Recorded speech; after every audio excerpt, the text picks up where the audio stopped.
So I'm talking about self-adjusting. I get the question all the time, but doc, if I'm hurting, if I'm feeling a little stiff, I just kind of take my neck and pop it myself, or I lean back in my chair and go, ugh, and it pops all those bones and I feel better. So I self-adjust. I don't need a chiropractor. And I go, that makes sense, okay? But let me show you a little bit more about what we're dealing with on this one, okay? So if we have, again, our drawing of a spine, as good as I can draw it, okay, what we're looking at is this is a spot that hurts.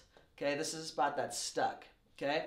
If we make that neck adjustment where we're just coming across like this, or we pull our head to one side, or if we just lean back, what happens is the joints above and below are the ones that actually are the ones that pop. It's not the one that's actually stuck.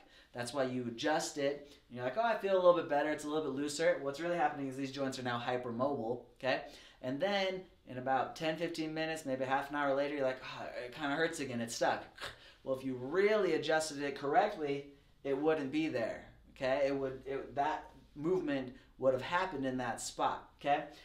Again, the other thing too is when we're looking, I guess this is the best way, when you can see it. So see, this is the main joints that we're working with. Yes, it's on the vertebra bodies as well, but a lot of them we're looking at those facet joints, and those are auricular joints through there.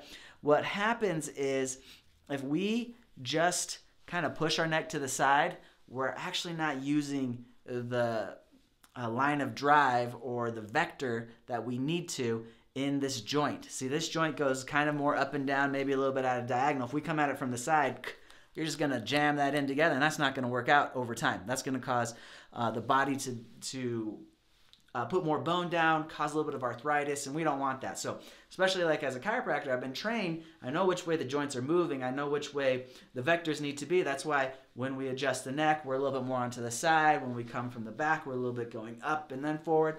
There's so many different vectors and different lines of drive that we need to use, and we've been trained to do that.